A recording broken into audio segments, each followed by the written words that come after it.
ಈಗ ನಾನು ಬೆಳಿಗ್ಗೆ 6:30ಗೆ ಕೋಲಾರಕ್ಕೆ ಹೋಗೋವಾಗಲೇ ಮೆಸೇಜ್ ಬಂತು. ನಮ್ಮ ಪುಷ್ಕರ್ ಅವರು ಹಿರಿಯ ಅಧಿಕಾರಿಗಳು, ವನ್ಯಜೀವಿಗೆ ಸಂಬಂಧಪಟ್ಟಾಗೆ ಅವರೇ ನಮ್ಮ ರಾಜ್ಯದಲ್ಲಿ ಎಲ್ಲೆಲ್ಲಿ ವನ್ಯಧಾಮಗಳಿದೆ ಅದನ್ನೆಲ್ಲ ನೋಡ್ಕೊಳ್ತಾ ಇರ್ತಕ್ಕಂಥವ್ರು. ಅವರು ಮೆಸೇಜ್ ಹಾಕಿದ್ರು. ಮೆಸೇಜ್ ಹಾಕಿ ಈ ರೀತಿ ವನ್ಯಜೀವಿ ಪ್ರದೇಶದಲ್ಲಿ ಕೆಲವರು 4 ಜನ ಅದರಲ್ಲಿ ಜಿಂಕೆ ಹೊಡೆದು ಮಾಂಸ ತಗೊಂಡು ಬರ್ತಾ ಇರ್ತಕ್ಕಂಥ ಸಂದರ್ಭದಲ್ಲಿ ಅಲ್ಲಿ ನಮಗೂ ಅವ್ರಿಗೂ ಚಕಮಕಿ, ನಮಗೆ ಅಂದರೆ ನಮ್ಮ ಫಾರೆಸ್ಟ್ ಇಲಾಖೆಯವರಿಗೆ ಇಬ್ಬರು ಸ್ಪಾಟಲ್ಲೇ ತೀರೋಗಿದ್ದಾರೆ, ಇನ್ನೊಬ್ಬರು ಹಾಸ್ಪಿಟಲ್ ತೊಗೊಂಡೋಗಿದ್ದಾರೆ ಅಂತ ಬೆಳಿಗ್ಗೆ ಮೆಸೇಜ್ ಕೊಟ್ಟರು. ಆಮೇಲೆ ನಾನು ಸಂಬಂಧಪಟ್ಟ ಬೇರೆ ಅಧಿಕಾರಿಗಳೊಂದಿಗೆ ಕೂಡ ಚರ್ಚೆ ಮಾಡಿ ನಮ್ಮ ACF ACS ಅಂಜುಮ್ ಪರ್ವೇಜ್ ಅವರು ಇದೆಲ್ಲ ಬೇಡ, ಸಮಗ್ರವಾಗಿ ಒಂದು ರಿಪೋರ್ಟ್ ಕೊಡಿ ಅಂತ ಹೇಳಿದ್ದೆ. ಅದ್ರ ಪ್ರಕಾರ ಈಗ ಇದು ಎಲ್ಲಿ ಬರುತ್ತೆ ಅಂದರೆ ಹನೂರು ತಾಲೂಕಲ್ಲಿ ಬರುತ್ತೆ. ಶಾಗ್ಯಂ ಶಾಖೆಯ ಹೊಳೆ ಮುರಿದಟ್ಟಿ ಅಲ್ವಾ, ಇಲ್ಲಿ ಮೀಸಲು ಅರಣ್ಯ ಪ್ರದೇಶ, ಇದು ಮೀಸಲು ಅರಣ್ಯ ಪ್ರದೇಶ.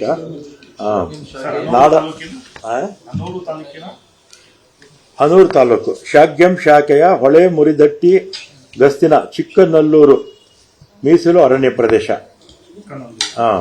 ಆಮೇಲೆ ನಾಡ ಬಂದೂಕುದಾರಿಗಳು ಅಂದರೆ ಅವ್ರ ಹತ್ರ ಲೈಸೆನ್ಸ್ ಇಲ್ಲ. ನಾಡ ಬಂದೂಕುದಾರಿಗಳು ಏನು ಮಾಡ್ತಾರೆ, ರಾತ್ರಿ ವನ್ಯ ಬೇಟೆಗೆ ಹೋಗಿರ್ತಾರೆ. ಆಮೇಲೆ ಅಕ್ರಮ ಅರಣ್ಯ ಪ್ರವೇಶ ಮಾಡಿರ್ತಾರೆ. ಇದನ್ನು ವಿಷಯ ಗೊತ್ತಾದ ಮೇಲೆ ಶೇಖರಯ್ಯ ಅವತಾರಿ ವಲಯ ಅರಣ್ಯಾಧಿಕಾರಿ, ಆಮೇಲೆ ಮೋಡಿಜಿದಾರ, ಆಮೇಲೆ ಅನಿಲ್ ಕುಮಾರ್, ಆಮೇಲೆ ಮಹಾದೇವ್ ನಾಯಕ ವಾಚರು, ಆಮೇಲೆ ಒಬ್ಬರು ಗಸ್ತು ಅರಣ್ಯ ಪಾಲಕರು.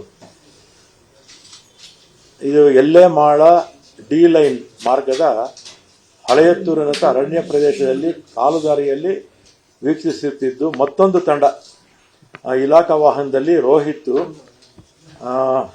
KT, ಆಮೇಲೆ ಶಿವರಾಜು ಸಾಸಲವಾಡ, ಇವರೆಲ್ಲ ರಾತ್ರಿ ಹೊತ್ತು ಗಸ್ತಿರ್ತಕ್ಕಂಥವ್ರು. ಇವರೆಲ್ಲ ಕೂಡ ಇನ್ನೊಂದು ಜೀಪಲ್ಲಿ ಆ ಕಡೆ ಎಲ್ಲ ಹೋಗಿದ್ದಾರೆ. ಆಮೇಲೆ ಅವರು ಟಾರ್ಚ್ ಹಾಕ್ಕೊಂಡು ಬರ್ತಾ ಇದ್ದಂಥ ಸಂದರ್ಭದಲ್ಲಿ ಅವ್ರ ಹತ್ರ ಇದೆ ನಾಡ ಪಿಸ್ತೂಲ್ ಅಂತ ಹೇಳಿದಲ್ಲ ಇತ್ತು. ಆಮೇಲೆ ಇವ್ರ ಮೇಲೆ ಅಟೆಂಪ್ಟ್ ಮಾಡೋದಕ್ಕೆ ಪ್ರಯತ್ನ ಮಾಡಿದ್ದೀವಿ ಅಂತ ಹೇಳಿದ್ದಾರೆ. ಆಮೇಲೆ ಇವರು ಕೂಡ ಆತ್ಮರಕ್ಷಣೆಗೆ ಆರಿಸಿದ್ದೀವಿ ಅಂತ ಹೇಳ್ತಾ ಇದ್ದಾರೆ. ಮತ್ತು ಅವ್ರ ಜೊತೆ 2 ನಾಡ ಪಿಸ್ತೂಲ್ನ ರಿಕವರಿ ಮಾಡಿದ್ದಾರೆ. ಮತ್ತು ಸುಮಾರು 4 ಕೀಲದಷ್ಟು ಜಿಂಕೆ ಮಾಂಸನ ಕೂಡ ವಶಪಡಿಸ್ಕೊಂಡಿದ್ದಾರೆ. 4 ಮೂಟೆ, 4 ಬ್ಯಾಗ್ ಅಂದ್ಕೊಳ್ಳಿ, ವಶಕ್ಕೆ ತಗೊಂಡಿದ್ದಾರೆ. ಅದು ಇಲ್ಲ, ಕರೆಕ್ಟಾಗಿ ಮಾಹಿತಿ ಇಲ್ಲ. 4 ಬ್ಯಾಗ್ ಅಂತಿದೆ, ಆಮೇಲೆ ಕೊಡ್ತೀನಿ ನಿಮಗೆ. ಇವರು ಮೃತ ಯಾರ್ಯಾರು ತೀರೋಗಿದ್ದು ಯಾರ್ಯಾರು ಅಂದರೆ ಅಂತೋಣಿ ಸ್ವಾಮಿ, ಪೆರಿಯನಾಯಿಗಂ 50 ವರ್ಷ, ಕ್ರಿಶ್ಚಿಯನ್ ಜನಾಂಗ, ವ್ಯವಸಾಯ ಮಾಡ್ತಾ ಇರ್ತಕ್ಕಂಥವ್ರು, ಮರಿಮಂಗಲ ಗ್ರಾಮ. ಆಮೇಲೆ ಜಾನ್ ರೋಸ್ ಪೀಟರ್ 42 ವರ್ಷ, ಕ್ರಿಶ್ಚಿಯನ್ ಜನಾಂಗ, ವ್ಯವಸಾಯ, ಜಗನ್ನಾಥ ದೊಡ್ಡಿ ಗ್ರಾಮ. ಆಮೇಲೆ ಕುಮಾರ್ ಬಿನ್ ಲೇಟ್ ಸವಾರಿಯಪ್ಪನ್ 33 ವರ್ಷ, ಕ್ರಿಶ್ಚಿಯನ್ ಜನಾಂಗ, ಹಿಟಾಚಿ ಆಪರೇಟರು. ಆಮೇಲೆ ಮತ್ತೊಬ್ಬ ಆರೋಪಿ ಮಹೀಮ್ ದಾಸ್ ಬೆಂಜಮಿನ್ 45 ವರ್ಷ, ಕ್ರಿಶ್ಚಿಯನ್ ಜನಾಂಗ, ಮರಿಮಂಗಲ ಗ್ರಾಮ. ಇವರೊಬ್ಬರು ತಪ್ಪಿಸ್ಕೊಂಡು ಹೋಗಿದ್ದಾರೆ. ಈ ಮಹೀಮ್ ದಾಸ್ ಮೇಲೂ ಕೂಡ 2020ರಲ್ಲಿ ಒಂದು ಇದೇ ರೀತಿ ಒಂದು ಕೇಸು ಕೂಡ ಆಗಿತ್ತು ಮಹೀಮ್ ದಾಸ್ ಮೇಲೆ. ಅವರು ಈಗ ಅಲ್ಲಿಲ್ಲ, ತಪ್ಪಿಸ್ಕೊಂಡು ಹೋಗಿದ್ದಾರೆ. ಮತ್ತೆ ಅಲ್ಲಿ ನಮ್ಮ ಬೇಟೆ, ಅಕ್ರಮವಾಗಿ ಬೇಟೆ. ಆಮೇಲೆ ಬೆಳಿಗ್ಗೆ ಅವರು ರಾತ್ರಿ ಎಷ್ಟೊತ್ತೋ ಹೋಗಿದ್ದಾರೆ. ಹೋಗಿ ಬೆಳಿಗ್ಗೆ 5 ಗಂಟೆಲಿ ಆಗಿರ್ತಕ್ಕಂಥದ್ದು ಘಟನೆ. ಇಲ್ಲ ಕಾಡಲ್ಲೆಲ್ಲ ಹೋಗಿ ಸುತ್ತಾಡಿಕೊಂಡು ಕೊನೆಯಲ್ಲಿ ಇಲ್ಲಿ ಬಂದಿದ್ದಾರೆ. ಆಮೇಲೆ ಅವ್ರನ್ನು ಇಲ್ಲ ಹಸುಗಳು ಹೋಗ್ಬಿಟ್ಟಿತ್ತು ಅಂತ ಹೇಳ್ತಾರೆ. ಆಮೇಲೆ ನಮ್ಮ ಮುಖ್ಯಮಂತ್ರಿಗಳು ಬೆಳಿಗ್ಗೆ ಪೆರೇಡ್ ಗ್ರೌಂಡ್ ಹತ್ರ ಮಾಧ್ಯಮದವ್ರಿಗೆ ಇದು ಮ್ಯಾಜಿಸ್ಟ್ರೇಟ್ ತನಿಖೆ ಮಾಡ್ತೀವಿ ಅಂತ ಹೇಳಿದ್ದಾರೆ. ಮ್ಯಾಜಿಸ್ಟ್ರೇಟ್ ತನಿಖೆ ಮಾಡ್ತೀವಿ. ಮತ್ತು ಅವರು ಅಪಾದನೆ ಮಾಡ್ತಾ ಇದ್ದಾರೆ. ಏನು ಅಪಾದನೆ ಮಾಡ್ತಾರೆ ಅಂದರೆ ಬೇಕಂತ ಸಾಯಿಸ್ಬಿಟ್ಟಿದ್ದಾರೆ ಮಲಗಿದವರಿಗೆ ಹಾಗೆ ಹೀಗೆ ಅಂತ ಹೇಳಿದ್ದಾರೆ. ಆದರೆ ತನಿಖೆ ಆದಮೇಲೆ ತಾನೇ ಇದೆಲ್ಲ ಕರೆಕ್ಟಾಗಿ ಗೊತ್ತಾಗುತ್ತೆ. ತನಿಖೆ ಆದಮೇಲೆ ಅವರು ಏನಾದರೂ ಅಟೆಂಪ್ಟ್ ಮಾಡಿದ್ರ ಅಥವಾ ಇವರು ಏನಾದರೂ ಅಟೆಂಪ್ಟ್ ಮಾಡಿದ್ಮೇಲೆ ಶೂಟ್ ಮಾಡಿದ್ರ ಅಥವಾ ಅವರು ಹೇಳುವ ರೀತಿ ನಾವು ಮಲಗಿದ್ದವ್ರನ್ನ ಇದು ಮಾಡಿಬಿಟ್ಟಿದ್ದಾರೆ ಅಂತೆಲ್ಲ ಹೇಳ್ತಾರೆ. ಇದೆಲ್ಲ ಕೂಡ ತನಿಖೆ ಆದಮೇಲೆ ಮಾತ್ರ ಗೊತ್ತಾಗುತ್ತೆ. ತನಿಖೆ ಮಾಡಿ ಏನಾದರೂ ತಪ್ಪಿದ್ರೆ ಕ್ರಮ ತಗೊಳ್ಳಿ. ಸರ್, ಫಾರೆಸ್ಟ್ ಆಫೀಷಿಯಲ್ಸ್ ಸೀನಿಯರ್ಸ್ ಯಾರು ಇರಲಿಲ್ಲ ಆ ಜಾಗದಲ್ಲಿ. ಫಸ್ಟ್ ಅಲ್ಲ, ಅರ್ಲಿ ಮಾರ್ನಿಂಗ್ ಇಲ್ಲ. ವಾಚರ್ಸ್ಗಳು ಮತ್ತೆ ಆಫೀಸರ್ಸ್ಗಳು ಏನೀಗ ಈ ರಿಪೋರ್ಟ್ ಕೊಟ್ಟಿದ್ದಾರೆ, ಇವರು ಇದೊಂದೇ ಪ್ರಕರಣದಲ್ಲಿ ಇಲ್ಲ, ಈ ರೀತಿಯಾದ ಸಾಕಷ್ಟು ಪ್ರಕರಣಗಳು ನಡೆದಾಗ ಹನೂರ್ ಭಾಗದಲ್ಲಿ ಇವರ ಇನ್ವಾಲ್ವ್ಮೆಂಟ್ ಅದ್ರಲ್ಲಿ ಕಾಣಿಸಿದೆ. ಆಮೇಲೆ ಈ ರೀತಿ ಪ್ರಕರಣಗಳಾದಾಗ ಫಾರೆಸ್ಟ್ ಡಿಪಾರ್ಟ್ಮೆಂಟ್ ತಂದೆ ಆದ ಒಂದು ಈ ರೀತಿ ಚೊಕ್ಕವಾಗಿರೋ ಒಂದು ರಿಪೋರ್ಟ್ ಅನ್ನ ಕಳಿಸ್ಬಿಡುತ್ತೆ ಪ್ರತಿ ಸಲನು. ಆದ್ರೆ ಈ ಪ್ರಕರಣಕ್ಕೆ ಸಂಬಂಧಿಸಿದಂತೆ ಅವ್ರ ಕುಟುಂಬಸ್ಥರು ಹೇಳೋದೇನಂದ್ರೆ ಇಂಟೆನ್ಷನಲ್ ಮರ್ಡರ್ ಇದು, ಎನ್ಕೌಂಟರ್ ಮಾಡಿ ಸಾಯಿಸಿರುವಂತ ಮನೆ. ಈಗ ಒಂದ್ ನಿಮಿಷ ಏನಪ್ಪ, ಈಗ ಎನ್ಕೌಂಟರ್ ಅಂದ್ರೆ ಅವರು ನೋಡಿಲ್ಲ ಅಲ್ವಾ, ನಾವೀಗ ತನಿಖೆ ಮಾಡ್ತೀವಿ ಅಲ್ವಾ. ಮ್ಯಾಜಿಸ್ಟ್ರೇಟ್ ತನಿಖೆ ಮಾಡೋದಕ್ಕೆ CM ಈಗಾಗಲೇ ಆದೇಶ ಕೊಟ್ಟಾಗಿದ್ದಾರೆ. ತನಿಖೆ ಮಾಡ್ತೀವಿ. ನಮ್ಮ ಅಧಿಕಾರಿಗಳೇನಾದರೂ ಎನ್ಕೌಂಟರ್ ಮಾಡಿದರೆ, ಉದ್ದೇಶಪೂರ್ವಕವಾಗಿ ಮಾಡಿದರೆ ನಾವು ಆ್ಯಕ್ಷನ್ ತಗೊಳ್ತೀವಿ. ಆದರೆ ತನಿಖೆ ಆಗೋಕ್ಕೆ ಮುಂಚೆ ನಾವು ಈಗ ಯಾರ ಹೇಳಿಕೆ ಮೇಲೂ ಕೂಡ ನಾವು ಡಿಪೆಂಡ್ ಆಗೋದಕ್ಕಾಗೋದಿಲ್ಲ. ಈಗ ಪೊಲೀಸ್ ಇಲಾಖೆಯಲ್ಲಿ ಅರಣ್ಯ ಇಲಾಖೆಯಲ್ಲಿ ಅಂತದೊಂದು ಅವಕಾಶ ಇದೆಯಾ ಸರ್? ಅವಕಾಶ ಇದೆ, ನಮ್ಮಲ್ಲಿ ಇದೆ, ಪವರ್ಸ್ ಇದೆ. ತನಿಖೆ ಯಾರು ಮಾಡ್ತಾರೆ ಸರ್? ಇದ್ರ ತನಿಖೆ ಜಿಲ್ಲಾಧಿಕಾರಿಗಳಿಗೆ ಹೇಳಿದ್ದಾರೆ. ಇದು ಮ್ಯಾಜಿಸ್ಟ್ರೇಟ್ ತನಿಖೆ AC ಮುಖಾಂತರ ಮಾಡಿಸ್ತಾರೆ. ತನಿಖೆ ಆದಮೇಲೆ ನಮ್ಮ ಅಧಿಕಾರದಲ್ಲಿ ಏನಾದರೂ ತಪ್ಪಿದ್ರೆ ಖಂಡಿತ ಕ್ರಮ ತಗೊಳ್ಳಿ. ಯಾವತ್ತೂ ಕೂಡ ಫಾರೆಸ್ಟ್ ಆಫೀಷಿಯಲ್ಸ್ಗಳು ಸರ್ ಈ ರೀತಿ ಎನ್ಕೌಂಟರ್ಗಳಾದಾಗ, ಇಲ್ಲಿ ಮಾತ್ರ ಅಲ್ಲ ಮಲೆನಾಡು ಭಾಗದಲ್ಲೂ ಕೂಡ ಎನ್ಕೌಂಟರ್ಗಳಾದಾಗ ತಮ್ಮ ತಪ್ಪನ್ನ ಎಲ್ಲೂ ಕೂಡ ತೋರಿಸಿಲ್ಲ. ಇಷ್ಟು ಒಂದು ಇದು ತನಿಖೆ ಆಗ್ತಾ ಇದೆ, ಆಗೋವರೆಗೂ ನಾನು ಏನಾದ್ರು ಹೆಚ್ಚಿಗೆ ಮಾತಾಡಕ್ ಹೋಗಲ್ಲ.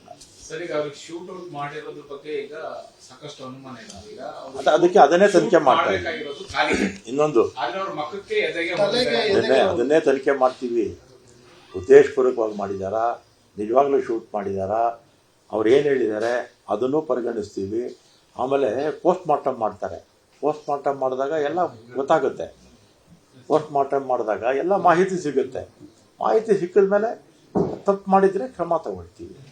ತನಿಖೆ ಮುಗಿಯವರೆಗೂ ಈಗ ಆರೋಪಿತ ಅಧಿಕಾರಿಗಳ ಮೇಲೆ ಏನಾದರೂ ಕ್ರಮ ಆಗುತ್ತೆ? ಈಗ ತನಿಖೆ ಮುಗಿಯುತ್ತೆ, ಯಾಕೆ ಆತರ ಬೀಳಬೇಕು? ಆಮೇಲೆ ಬಹಳ ಸ್ಪಷ್ಟವಾಗಿ ಹೇಳ್ತೀನಿ, ನಮ್ಮ ಅಧಿಕಾರಿಗಳು ಏನಾದರೂ ತಪ್ಪಿದ್ರೆ ಅವ್ರ ಮೇಲೆ ಕ್ರಮ ತಗೊಳ್ತೀವಿ. ಮತ್ತೆ ಅರಣ್ಯ ಅಧಿಕಾರಿಗಳು ಗಾಡಿನ ಎತ್ಕೊಂಡ್ ಬರಂಗಿರ್ಲಿಲ್ಲ, ಅವರು ಯಾಕೆ ಎತ್ಕೊಂಡ್ ಬಂದ್ರು? ಅದೆಲ್ಲ ತನಿಖೆ ಆಗ್ತಾ ಇದೆ. ಅದೆಲ್ಲ ಕೂಡ ತನಿಖೆ ಆಗ್ತಾ ಇದೆ. ಸರ್, ಇಬ್ಬರನ್ನ ಶೂಟ್ ಮಾಡ್ತೀವಿ, ಒಬ್ರು ಜೀವಂತವಾಗಿದ್ರು, ಅವ್ರನ್ನ ಎತ್ಕೊಂಡು ಹೋಗಿ ಆಸ್ಪತ್ರೆಗೆ ಹೋಗಿ ಸೇವ್ ಮಾಡುವಂತ ಕೆಲಸ ಮಾಡಿದ್ವಿ ಅಂತಾರೆ. ಕೊಳ್ಳೇಗಾಲ ಪಕ್ಕದಲ್ಲಿದ್ರು ಡಿಸ್ಟಿಕ್ ಹಾಸ್ಪಿಟ್ಲಿಗೆ ಶಿಫ್ಟ್ ಮಾಡೋದಿಲ್ಲ, ಅಲ್ಲಿಂದ KR ಹಾಸ್ಪಿಟ್ಲಿಗೆ ಮೈಸೂರು. ಈಗ ಗಾಯಗೊಂಡರನ್ನ ತಗೊಂಡೋಗಿ ಆಸ್ಪತ್ರೆಗೆ ಸೇರಿಸೋದು ಅವ್ರ ಜವಾಬ್ದಾರಿ, ಮಾಡಿದ್ದಾರೆ ಅಲ್ವಾ. ಅದನ್ನು ತಪ್ಪು ಅಂತ ಹೇಳಕ್ಕಾಗಲ್ಲ. ಅಲ್ಲ, ತಲೆ ಹೊಡೆದ್ಬಿಟ್ಟು ಎದೆ ಹೊಡೆದ್ಬಿಟ್ಟು ನಾವು ನಿಮ್ಮನ್ನ ಸೇವ್ ಮಾಡೋದಕ್ಕೆ ಎತ್ಕೊಂಡು ಹೋಗ್ತಿದೀವಿ ಅಂತ ಹೇಳಿ ಈಗ ನೋಡಪ್ಪ, ಒಂದ್ ನಿಮಿಷ ಇರಿ, ಅದೆಲ್ಲ ಕೇಳಿಲ್ಲಿ. ಇದು ಕೋರ್ಟ್ ಅಲ್ಲ, ಒಂದ್ ನಿಮಿಷ ಇರಿ. ಇದೆಲ್ಲ ತನಿಖೆ ಆಗ್ತಾ ಇದೆ. ತನಿಖೆ ಆಗೋವರೆಗೂ ಸಮಾಧಾನವಾಗಿರಿ ಅಷ್ಟೇ. ತನಿಖೆ ಆಗಲಿ, ನಮ್ಮ ಅಧಿಕಾರಿಗಳು ತಪ್ಪಿದ್ರೆ ಕ್ರಮ ತಗೊಳ್ತೀನಿ ಅಂತ ನಾನು ಹೇಳಿದ್ದೀನಿ.